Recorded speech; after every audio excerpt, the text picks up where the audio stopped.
Good morning, everyone. 10:43 a.m. on a Thursday. Another road trip to Wisconsin. 343 miles this time to Sister Bay in the Bolt. Full charge. It's about 38, 40 degrees right now here in Minnesota. Looking at a chilly weekend, but it'll touch 60 hopefully here tomorrow. So come along with for the ride.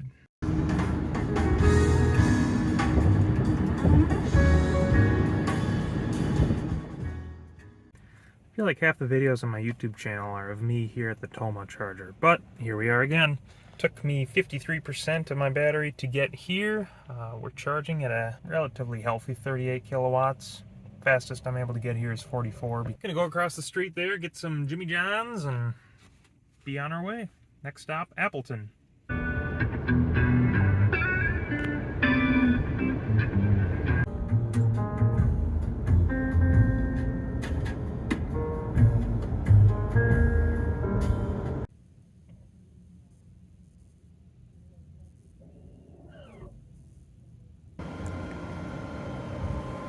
Alright, here I am in Appleton, Wisconsin at a Chevy dealership.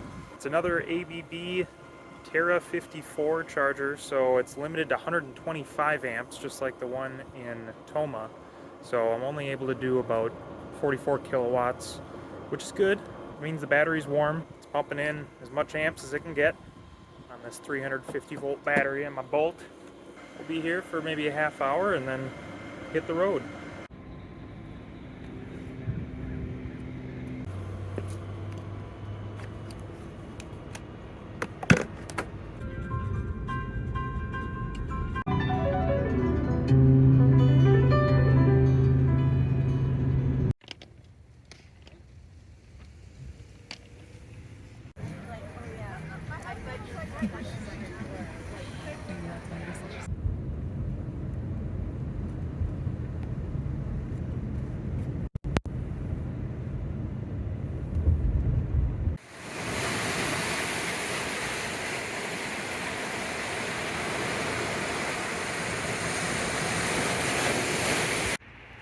Alright, here we are at the Open Hearth Lodge. Pulled in here today.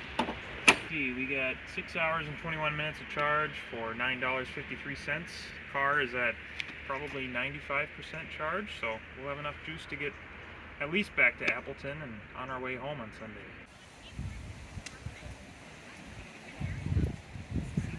Oh. There you go.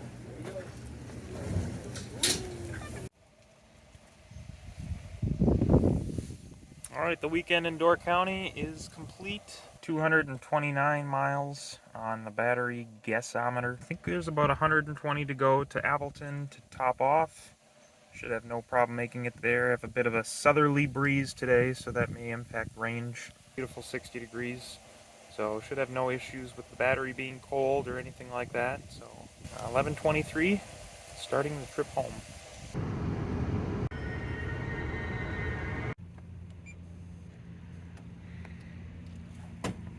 Alright, here we are in Appleton, Wisconsin. Burned through quite a bit of battery here, driving south into headwinds.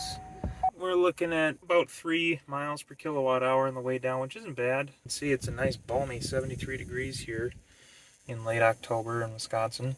Good charging rate. We'll be here for maybe half hour, 45 minutes, depending on my next destination, either Tomah or I might stop actually in Holmen and visit some friends. Service vehicle that they have here at Bergstrom Chevrolet was parked, but it wasn't plugged in, thankfully, so I was easily able to pull in next door and plug in.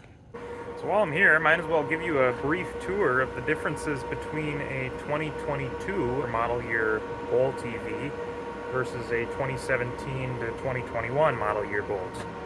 We'll start with the front of the vehicle. The fascia is a bit different, smooth and then closed. The earlier model years kind of have this black plastic fascia on it. They deleted the badging from the car. The rims have been updated. I think they look pretty slick. You know, there's not much size difference between them. Looks like this particular one doesn't have a roof rack. Mine does come with the tracks for a roof rack. And then taking a look at the back, you can see the tail lights were redone. They look a little bit more modern, you could say. Frankly, I think they kind of look a little goofy on mine, but to each their own. Didn't update a whole lot. Battery and the drivetrain is all the same. The infotainment system is a bit updated, nicer looking, I think. They got rid of the stick shift and replaced it with buttons, which I actually kind of like the shift in mine. You can easily shift down into L mode just by pulling back on the stick shift and then pull back again, and that will put it into drive. So yeah, there's kind of a brief tour of the differences between the new Bolts and the old Bolts. And then there's of course also the Bolt EUV, which is again same drivetrain, similar size, but just a little bit bigger. There's a little more interior room. The front kind of comes up a little bit more. There's a little bit more of an SUV look to it, but it's still a smaller vehicle. The EUV comes with Super Cruise, which is GM's self-driving feature. I think they're a really slick looking vehicle, especially the Super Cruise. Part of me kind of wishes I would have held out and purchased one of those, maybe did an MSRP swap with this, but water over the dam at this point. I'm quite happy with my Bolt, with the exception of the steering arm. May need to be replaced here. I had a coworker that has a Bolt down in New Mexico, and he just spent $2,000+ getting his tie rod replaced on the steering because it was making noises, sticking on turns, making clunks, etc. So not looking forward to that.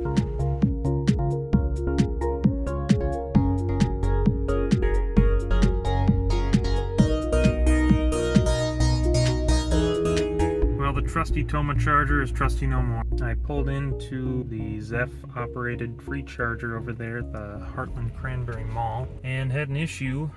It said use your phone to start the charging session. Never have had to do that in the past. Have only needed to press start on the charger and away we went, but I didn't want to try logging into the Zeph app and initiating it from there.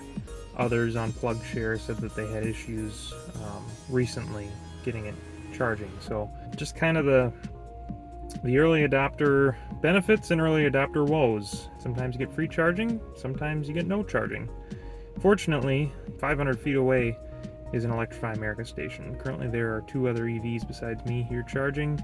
Drawback is this is a paid station, but it's reasonably priced. The benefit is I'm charging at a rate greater than one that I'd normally charge at. You can see that we're doing 51 kilowatts right now. These are higher capacity chargers, more amps. My car can do about 150 amps into the battery, whereas the free charger over there can only do about 125. So I'm getting close to the full charge capacity of the car, which is nice. That means I'll be here even less than I was anticipating. And since I'm topping off on not free electricity, I guess I'll probably just plan to go to my friend's place. There's a charger not far from them, and top off there and visit with them. All right, we're here with Jake and Sarah. I actually went to school with them and just happened to run into them here at the Tomah charger. They run an ID.4, and let's take a listen and see how they like it. So, how long have you had it? About a year and a half. All right. And it's a first edition ID.4? First edition, yep. So pre-ordered. All right. What do you like about it? What do you not like about it? I really like, it's a good family car. The construction is really good. Like, you can tell the quality of like the seams, and it drives really comfortably. got a lot of space. Yeah, a lot of space for all our stuff. We also have a dog and this little guy. So. And get them all in. Yep. But yeah, it drives nice. There's a lot of little software bugs that are each little thing is not really that big of a deal, but each one adds up. It's gotten a little annoying over the year and a half that we've had it. So, but hopefully they'll be able to fix those kinds of things once software updates start coming out. So. How's traveling with a little one? Is it easy with an EV or hard? I think it's probably the same amount hard with any kind of car, but with an EV, at least like Wisconsin, Minnesota, there seems to be one every like hour and a half, which is about the amount of time that he has before he has to stop anyways for like diaper changes and stuff. Yeah, so we end up stopping more for him now, and it just so happens that we're stopping at a charger, so we're almost always charging more than we need to. Which is nice, because then once we get to our destination, like this trip, have to charge while we were at our destination at all because we were at like 65% or so when we got there, and it took only like 35 to get back. So we were able to tool around out in town without having to worry about having to charge up before heading out for the weekend. So that worked out well. Well, it's nice running into you guys. Thanks for letting me interview you, and safe travels back to Minneapolis. Yeah, take care.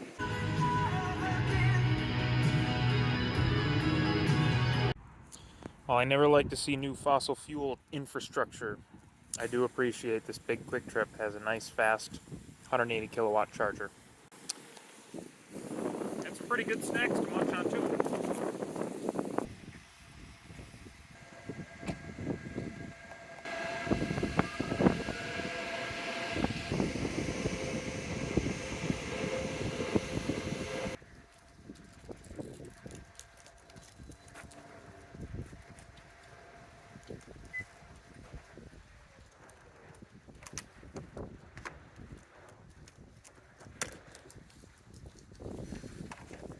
And that's a wrap. A trip to Door County, a visit with some friends, and a whole lot of leaves and beautiful scenery in between. In total, almost 200 kilowatt hours, 772 miles since I left home. Averaged 4 miles per kilowatt hour, which is quite great actually. That is at or a little bit above the rating for the efficiency of the Bolt EV. So the full 259 miles I probably could have gotten out of the battery on average through the trip. Fortunately, my house has power. It looked like the neighborhood just east of me is in a power outage right now, but as you can see, my garage door light is on. I was able to get into my house, so lucky there. But I guess a lesson to the wise: don't plan on rolling into your house with a completely empty battery, assuming you're going to have a charge. It's always good to leave a little buffer, if not for the health of the vehicle, but as a emergency blanket in case you don't have power when you get home. But thanks for joining me on the trip, and we'll see you in the next one.